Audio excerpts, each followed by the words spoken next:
warahmatullahi wabarakatuh. Waalaikumsalam warahmatullahi wabarakatuh.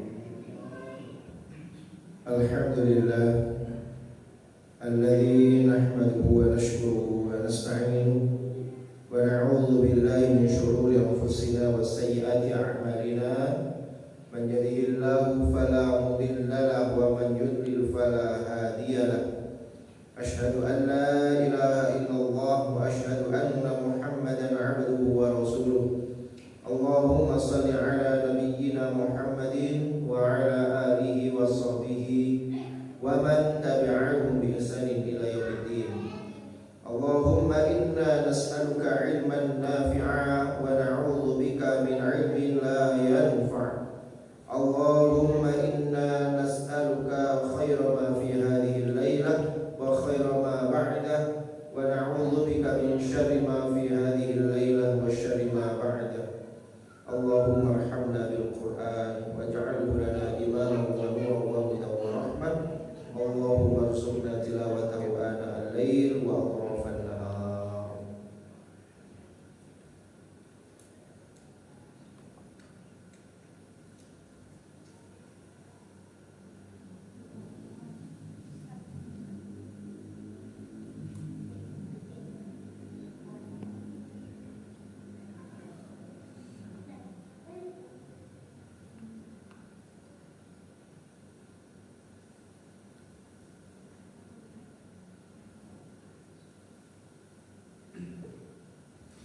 Bapak Ibu hadirin yang dirahmati Allah Subhanahu wa taala, alhamdulillah bersyukur kita kepada Allah Subhanahu wa taala pada kesempatan kali ini kita masih diberikan nikmat oleh Allah dapat melaksanakan serangkaian amal ibadah. Mudah-mudahan seluruh aktivitas ibadah kita senantiasa diterima oleh Allah Subhanahu wa taala. Salawat beriring salam kita haturkan kepada uswah kita, suri tauladan kita, panutan kita, Nabi Muhammad sallallahu alaihi wasallam, keluarga dan seluruh sahabat-sahabatnya. Ma'asyiral muslimin, hadirin jamaah rahmat Allah Subhanahu wa taala, mari kita lanjutkan pembahasan tafsir kita, tafsir Al-Muyassar surat Al-Baqarah di ayat ke-108 ke 153. Seperti biasa kita baca terlebih dahulu ayatnya dan kemudian kita terjemahkan dan kita bacakan tafsirnya. A'udzu billahi minasy syaithanir rajim.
ولا تقولوا لمن يقتل في سبيل الله أموات ولا تقولوا لمن يقتل في سبيل الله أموات. ولا تقولوا لمن يقتل في سبيل الله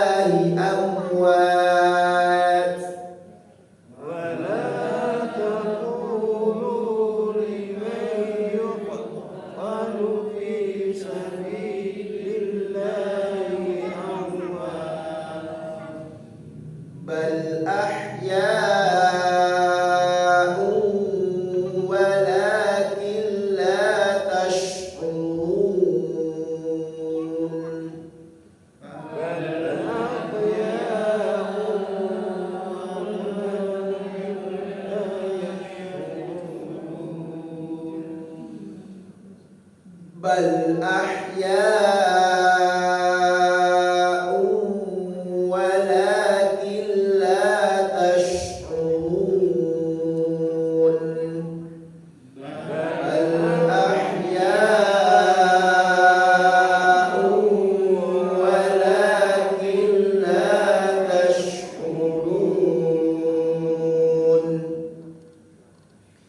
Bismillahirrahmanirrahim. Ya ayyuhalladzina amanu, wahai orang-orang yang telah beriman, ista'inu, mintalah pertolongan kalian, bis-sabri, dengan sabar, was-sholati, dan salat. Innallaha ma'as-sabirin. Innallaha, sesungguhnya Allah, ma'as-sabirina, bersama orang-orang yang sabar. Hadirin yang dirahmati Allah Subhanahu wa taala, ini diantara perintah Allah kepada orang-orang yang beriman ketika mereka menghadapi satu permasalahan. Karena dalam kehidupan kita ini yang dirahmati Allah, kita tidak pernah lepas dari dua permasalahan. Yang pertama, kita diberikan nikmat oleh Allah, dan yang kedua, kita diberikan musibah oleh Allah Subhanahu wa taala.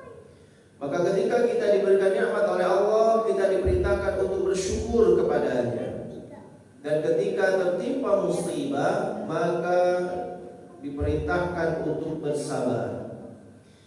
Nah, ayat ini masih berhubungan dengan ayat-ayat sebelumnya, di mana orang-orang yang beriman, termasuk di dalamnya Rasulullah SAW, mendapatkan musibah yang sangat besar, yaitu mereka ini mendapatkan fitnah yang sangat luar biasa dengan peristiwa dipindahkannya arah kiblat, yang tadinya dari Baitul Maqdis menghadap ke Baitul Maqdis, kemudian dirubah oleh Allah Subhanahu wa taala menghadap ke Baitullah atau ke Ka'bah di Mekah sana.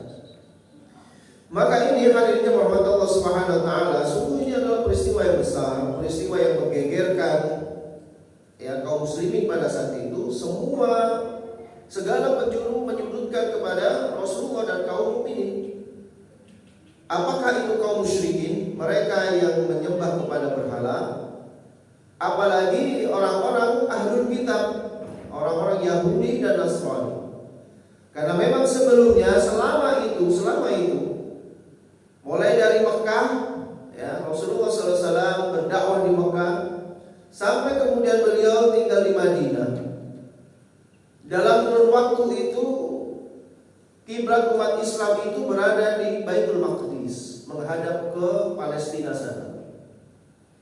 Tapi kemudian oleh Allah Subhanahu wa taala dirubah, kiblatnya menghadap ke Baitullah.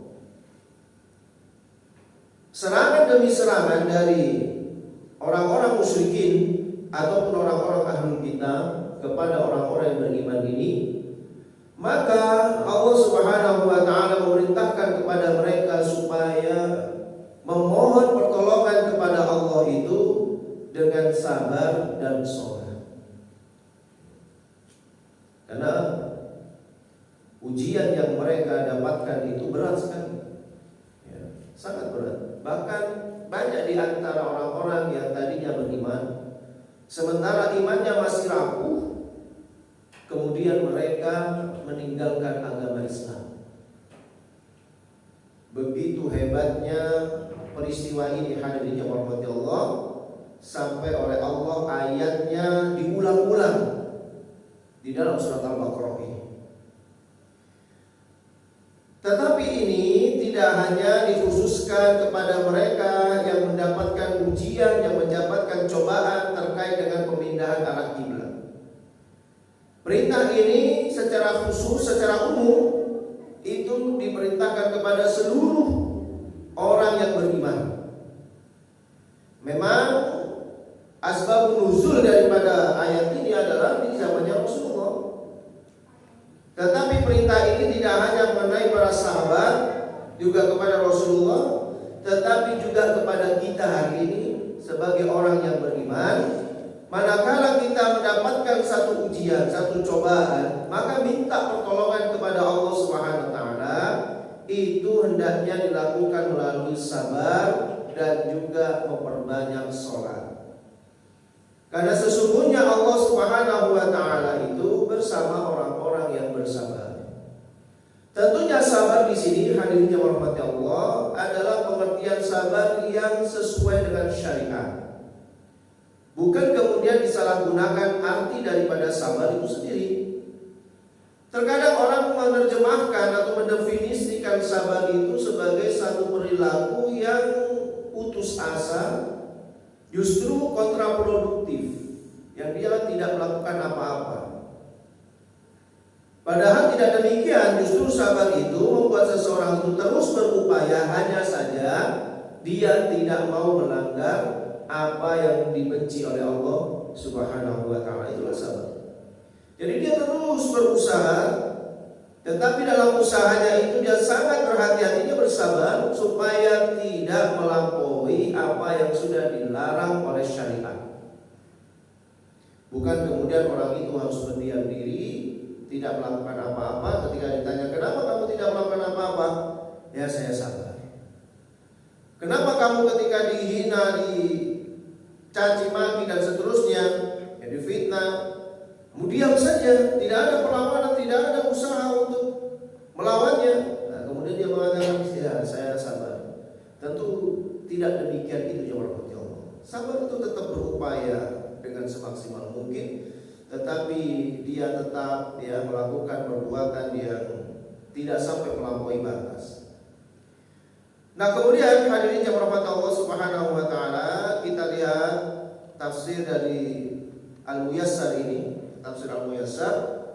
Di sini disebutkan ya ayyuhal mu'minun, wahai orang-orang yang beriman, utlubul auna minallahi fi kulli umurikum.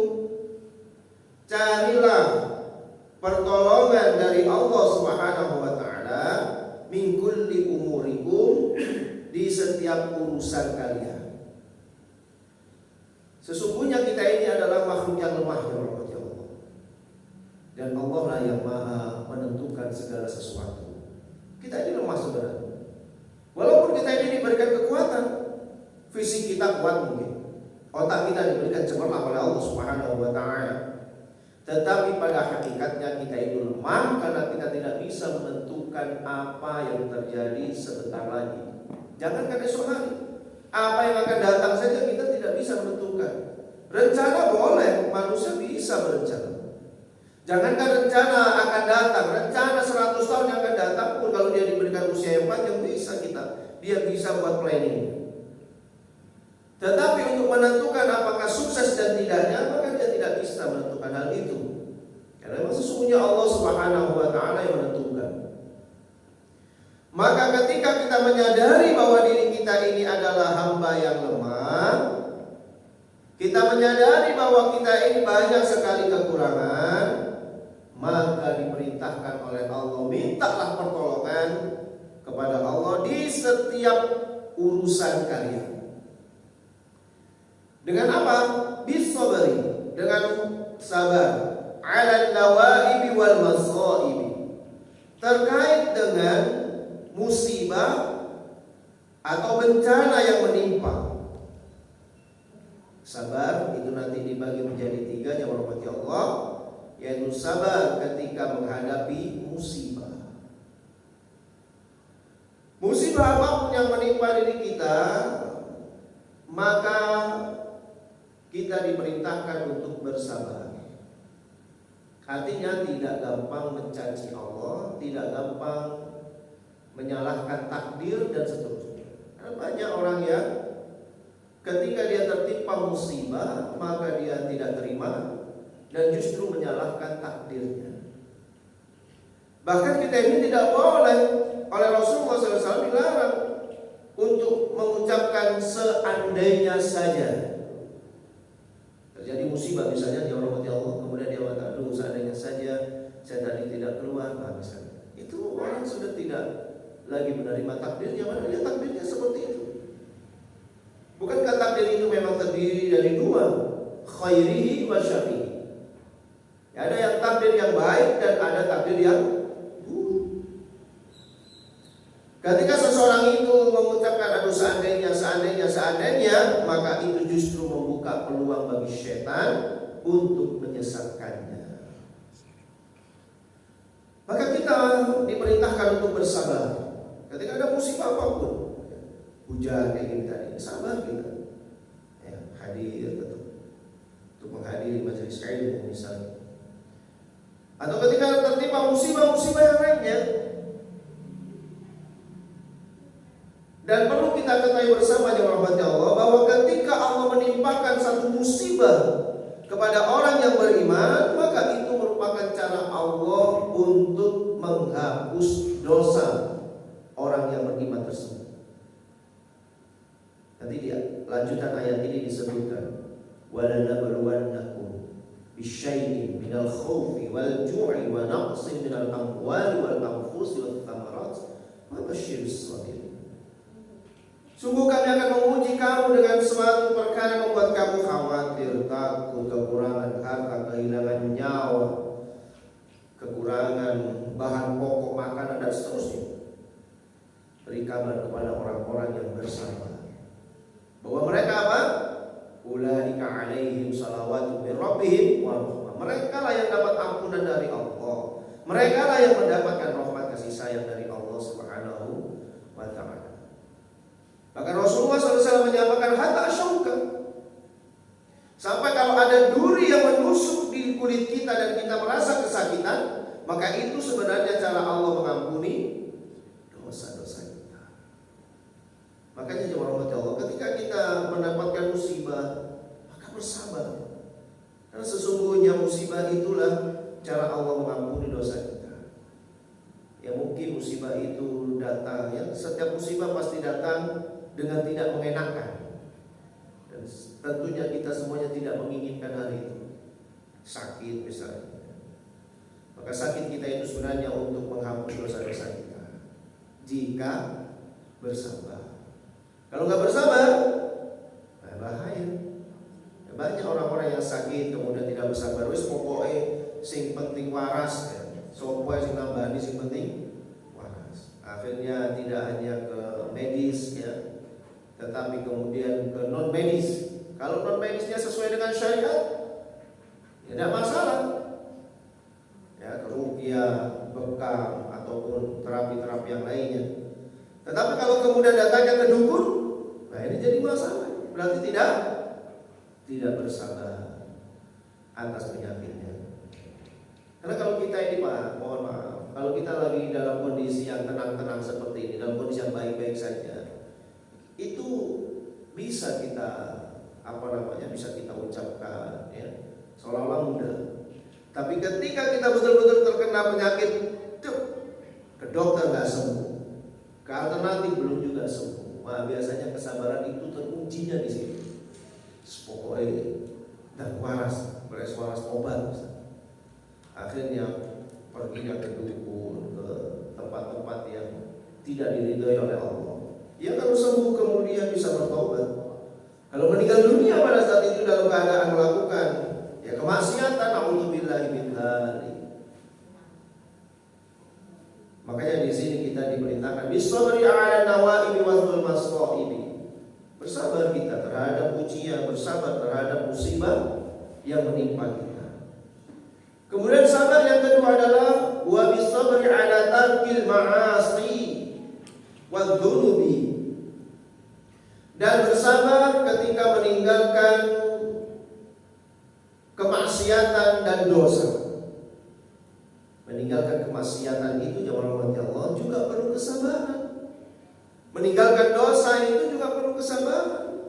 Karena yang namanya maksiat, yang namanya dosa itu diciptakan oleh Allah Subhanahu wa taala sesuai dengan hawa nafsu kita. Makanya kenapa kita diperintahkan oleh Allah untuk mengekang hawa nafsu kita? Karena semua perbuatan dosa, semua perbuatan maksiat itu pasti sesuai dengan nafsu manusia. Di situ ujian manusia itu.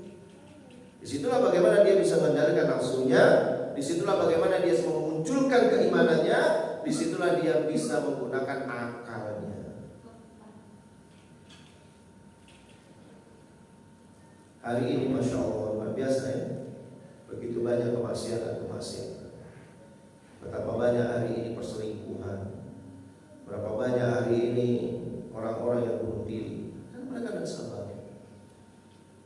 Melakukan kemaksiatan, melakukan dosa itu butuh kesabaran. Kalau enggak, ya akan terjerumus kita untuk melakukan perbuatan maksiat dan perbuatan dosa. Dan yang ketiga, wa bisabri 'ala ta'ati wal qurbat, dan sabar ketika menjalankan ketaatan kepada Allah dan segala ibadah yang dapat mendekatkan diri kita kepada Allah.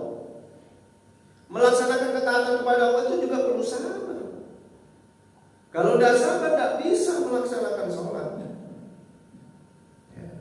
Kita sholat, sabar kita. Rumah agak jauh, harus datang ke masjid, sabar.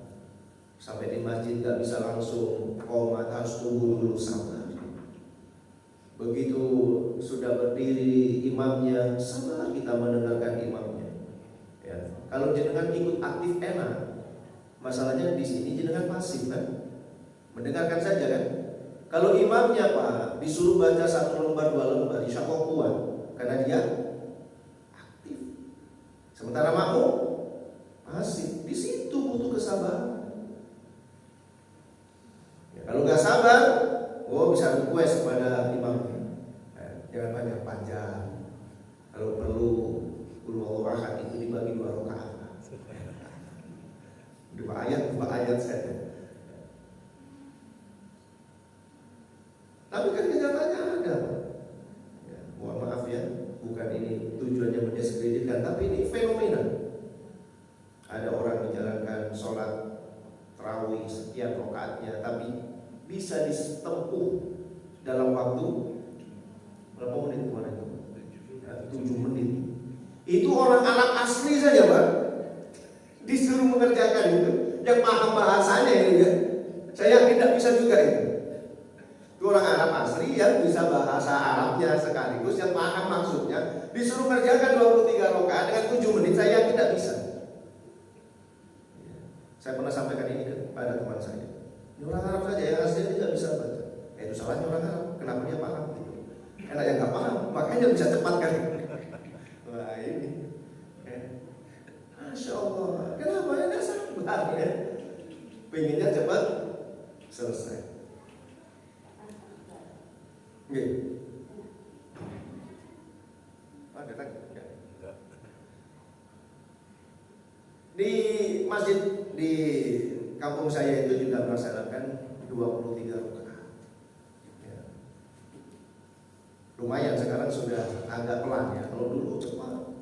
Karena kampung saya banyak orang-orang yang satu pedagang karena dekat pasar, yang kedua banyak tukang bangunan. Jadi kalau nggak cepat mereka capek. Ya, 23 rakaat kan. Terus salah kesel, salah capek. Ini nggak dikebut ya, kemarin nggak istirahat ya. Gimana ini? Saya bilang, ini kan sholat sunnah. Ya, sunnah itu kan harus 23. Gimana kalau 11 saja? Tapi kita jalankan dengan sesantai-santainya. Nikmat pokoknya. Tapi 11 rakaat saja. Dia jawab enggak, nanti kayak Muhammadiyah kan. Nanti kayak Muhammadiyah. Ya. Nah itu jawab rahmat Allah Subhanahu wa taala. Jadi ibadah pun juga perlu kesabaran. Dalam menginfakkan harta itu juga perlu kesabaran. Kalau nggak sabar, masya Allah, ya disebutkan oleh Allah. Ya ayyuhalladzina amanu la tubtilu shadaqatikum bil manni wal adha. Wahai orang-orang yang beriman, jangan kau batalkan ibadah sedekahmu, pahala sedekahmu itu bil manni, dengan sering nyebut-nyebut, wal adha, dan menyakiti orang yang kita bantu.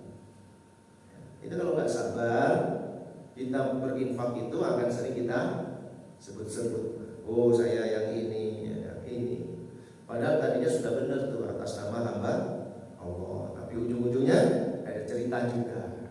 Kan sabar supaya ingin orang lain tahu gitu kan. sum'ah kan, ingin orang lain dengar bahwa saya sudah nyumbang ini.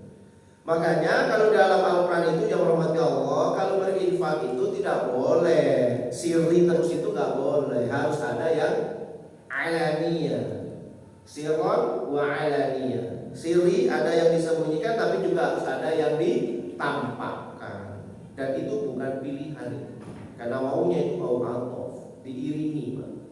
Jadi sesekali kita infak itu dalam keadaan sir, orang lain nggak tahu, satu saat kita juga harus diiklankan, diumumkan, supaya apa?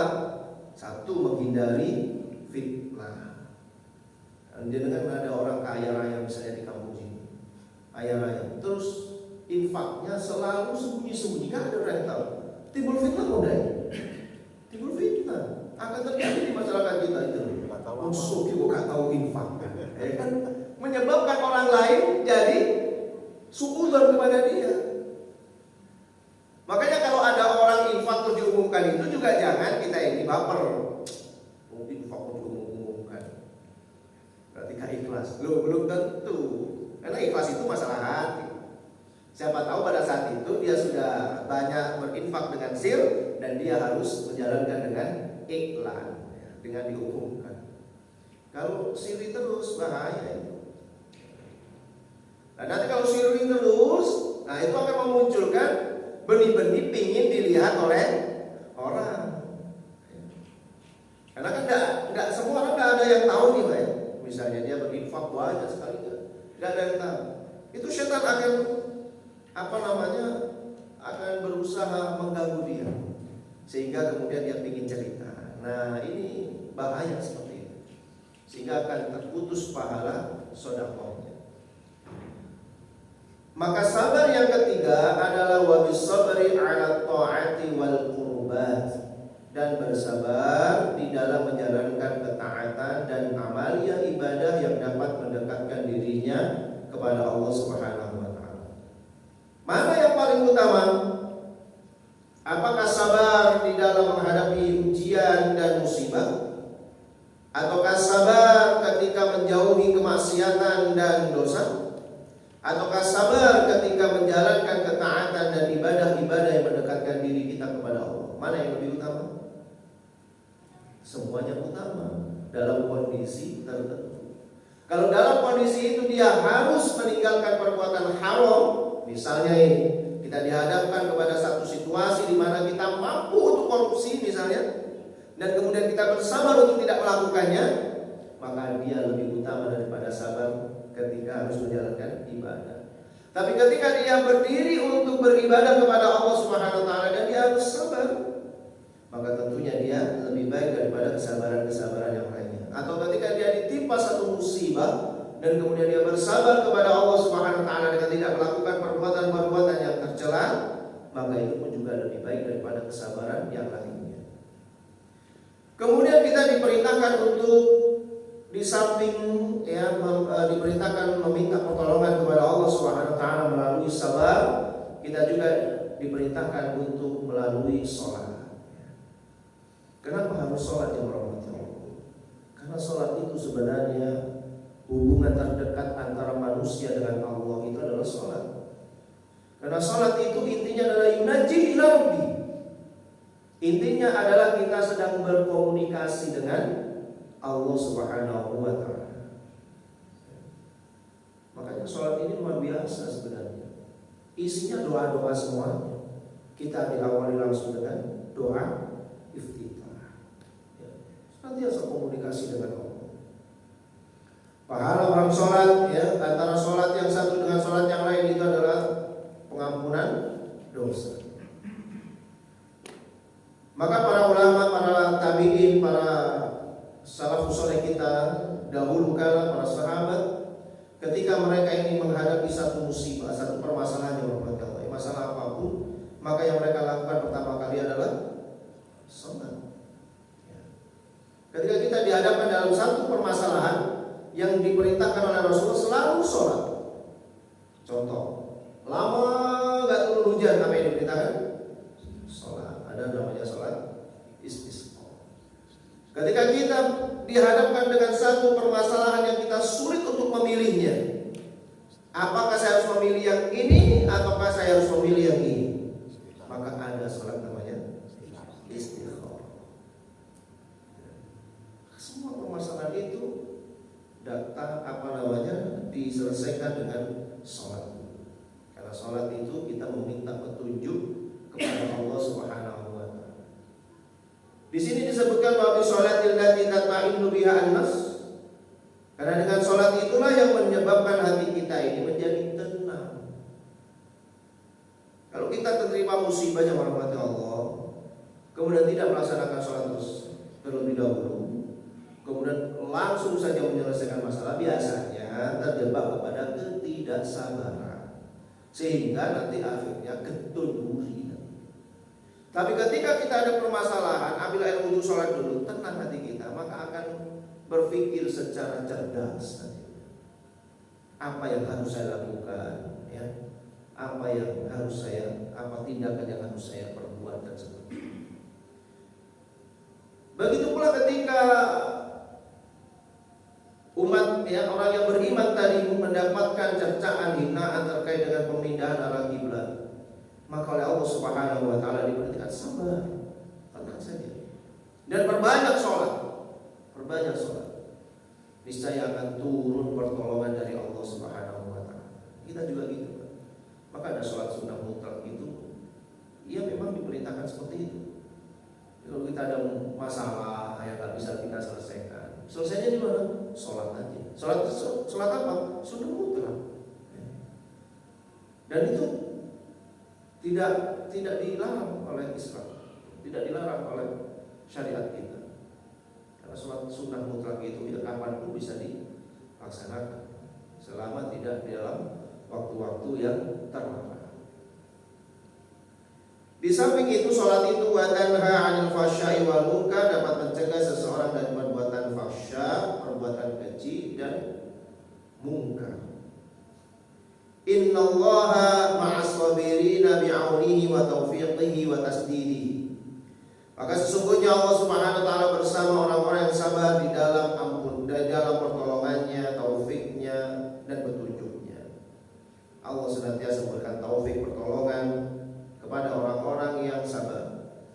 Wa fil ayati itsbatu ma'iyatillahi al-khassah bil mu'minin al-muqtadiyatu lima salafa dzakara.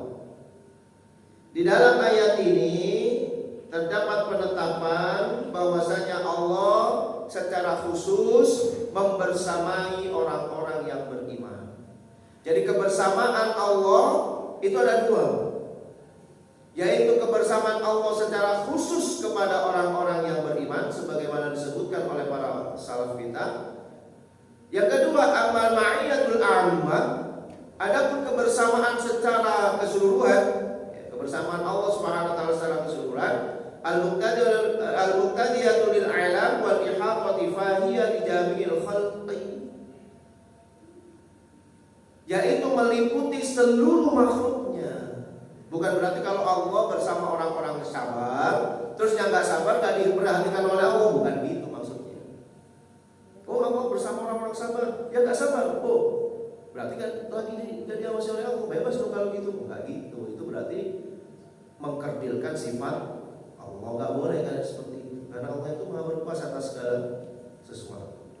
Maksudnya adalah ketika Allah bersama orang-orang yang beriman, maka Allah Subhanahu wa taala akan memberikan pertolongan, Allah akan mengabulkan doa-doanya. Ketika Allah Subhanahu wa taala membersamai orang-orang kafir, orang-orang musyrikin, ihatatu fahiya li jamil khalq, berarti Allah meliputi mereka semua. Artinya apa? Perbuatan yang mereka lakukan semuanya diketahui oleh Allah Subhanahu wa taala, yang nanti mereka akan dimintai pertanggungjawaban. Jadi ada kebersamaan Allah secara khusus kepada orang-orang yang beriman, kebersamaan Allah kepada orang-orang kafir ini secara umum saja.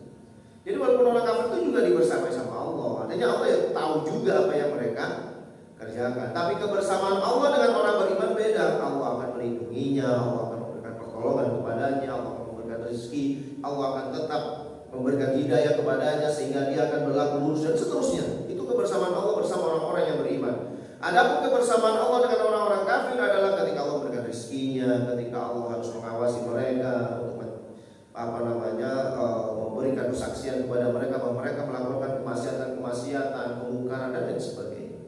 Dan nanti juga Allah akan membalasnya. Ya, jadi bukan berarti orang kafir gak dibersamai Allah enak kalau gitu, gak diawasi oleh Allah, enggak juga. Ya.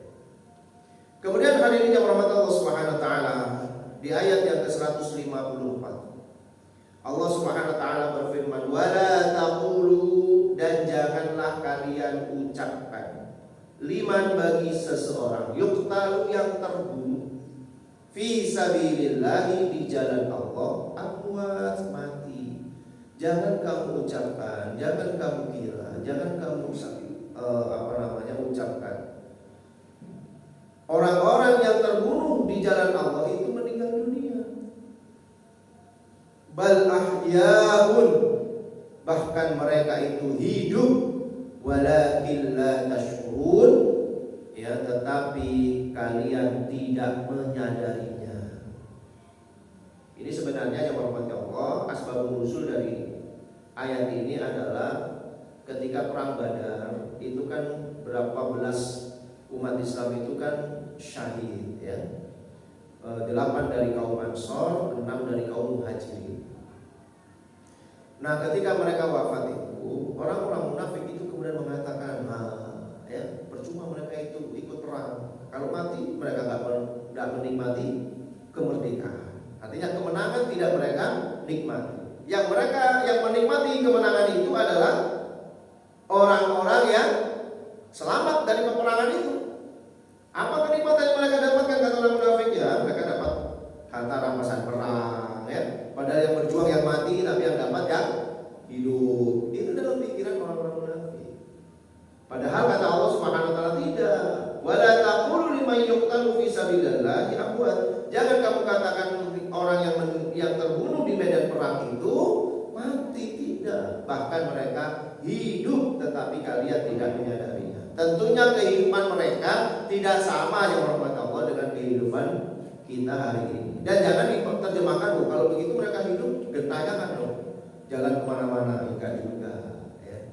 Karena mereka ada alamnya sendiri yang kita tidak akan bisa masuk ke sana. Maka dalam tafsiran ini disebutkan, wala taqulu ayyuhal mu'minun fi man yuqtaluna mujahidina fi sabilillahi hum amwat. Janganlah kamu katakan, wahai orang-orang yang beriman, ya, kepada setiap siapa saja yang terbunuh dari kaum mujahidin, orang-orang yang berjihad di jalan Allah Subhanahu wa taala, mereka itu mati, tidak. Bal hum ahya, tetapi mereka itu hidup, hayatun khassatun bihim fi quburihim, dengan kehidupan yang khusus bagi mereka di dalam kubur-kubur mereka. Ini berarti menunjukkan bahwasanya mereka mendapatkan kenikmatan kubur. Jadi apa yang mereka lakukan di dunia ini ketika mereka meninggal dunia itu ada yang namanya nikmat kubur. Kalau mereka melakukan kejahatan maka ada siksa kubur. Kenapa? Karena mereka sebenarnya hidup tidak mati. Mereka meninggal dunia itu ya ketika meninggalkan alam dunia saja. Ketika dia berpindah dari alam dunia ke alam barzakh, maka oleh orang dunia dia disebut orang yang mati, meninggalkan dunia. Tapi sebenarnya dia hidup di alam barzakh. Sama ketika kita dulu di alam ruh atau di alam rahim ibu kita. Ketika kita keluar dari alam rahim, maka kita sudah meninggal di dalam alam rahim, tapi kita hidup di alam dunia.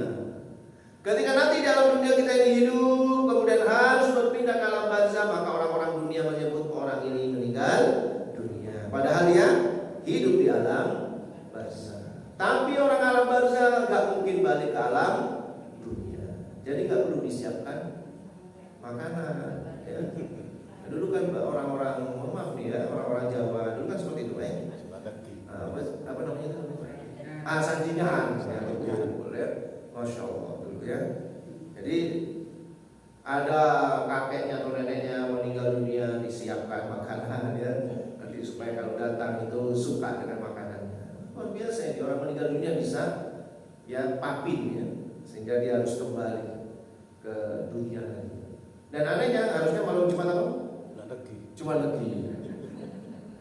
Coba bayangkan Pak, itu kan kalau orang Sumatera, orang Makassar nggak bisa kembali itu, karena di Makassar, di Sumatera nggak ada legi, nggak ada kliwon kan.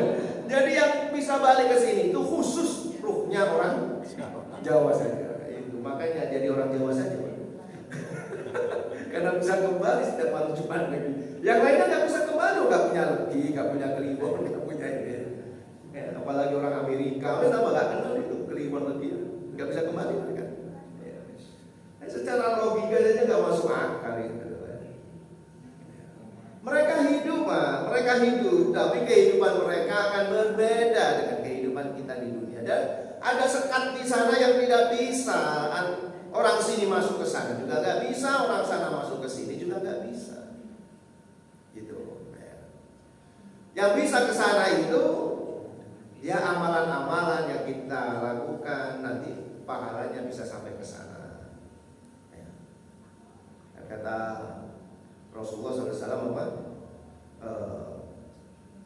Setiap kullu bani Adam ya. Idza mata bani Adam in qata'a a'malu. Apabila anak cucu Adam itu meninggal dunia, maka terputus semuanya kecuali 3 perkara saja. Shadaqatin jariyah, ya sedekah yang jariyah. Dibangun masjid, ada orang sholat di dalamnya, maka ini secara otomatis ya bisa diantar ke sana.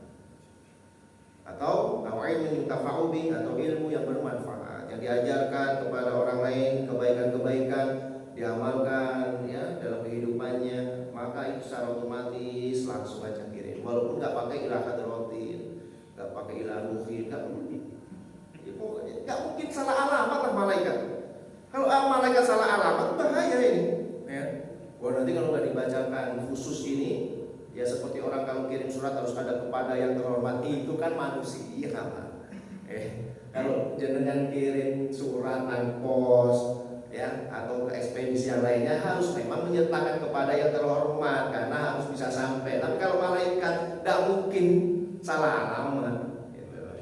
Ya, nggak mungkin salah alamat. Dan yang terakhir adalah doa anak yang soleh. Jadi mereka hidup, tetapi kehidupan mereka itu khusus, tidak seperti kita hari ini. La ya'lamu kaifiyatuha illallah, ini. Dan tidak ada yang tahu bagaimana kehidupan mereka itu kecuali hanya Allah. Gak bisa kita sampaikan, oh nanti di alam barzah itu mereka akan kumpul lagi bermusyawarah gak bisa. Tidak sama, pokoknya kehidupannya pasti tidak sama lah dengan kita hari ini.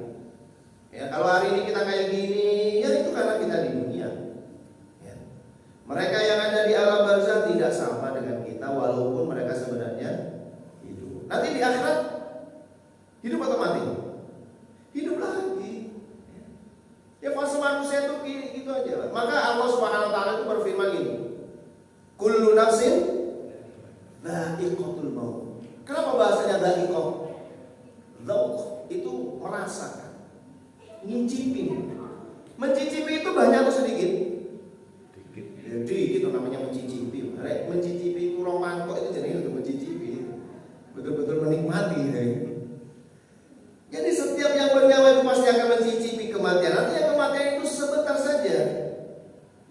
Ya, ketika perpindahan manusia dari alam dunia ke alam barzah, itulah namanya kematian. Setelah itu mereka hidup lagi, nggak mati selamanya, tidak.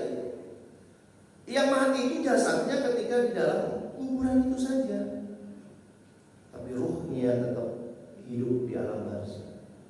Nanti dia mati sebentar di alam barzahnya. Kenapa? Karena akan masuk ke alam akhir, ya, dengan melalui kiamat, 17 trompet, sangkakala dan seterusnya. Kemudian semua dibangkitkan dalam keadaan mereka sudah berada di hari kiamat. Walakinnakum la tahussuna biha wa fi hadza dalilun ala na'imil qabri. Tetapi tapi kalian tidak menyadarinya bahwa mereka itu sebenarnya hidup di alam sana. Hanya saja bagaimana kehidupan mereka hanya Allah yang tahu. Wa fi hadza dalil, yang demikian itu terdapat petunjuk ala na'imil qabri, bahwasanya adanya nikmat kubur. Jadi ahlu sunnah itu meyakini bahwa ada nikmat kubur, juga ada siksa kubur, karena banyak ya orang yang tidak mempercayai adanya nikmat kubur dan azab kubur. Wallahu a'lam bishawab. Mudah-mudahan ini bisa bermanfaat bagi kita. Sekali lagi kita bisa mengambil pelajaran dari firman Allah. Apabila kita memiliki permasalahan dalam kehidupan kita, kuncinya ya ada dua, sabar dan kemudian perbanyak sholat. Mudah-mudahan disitulah Allah akan memberikan pertolongan kepada kita semuanya. Wal minkum subhanakallahumma wa bihamdika asyhadu an la ilaha illa anta astaghfiruka wa atubu ilaik. Assalamualaikum warahmatullahi wabarakatuh. Waalaikumsalam.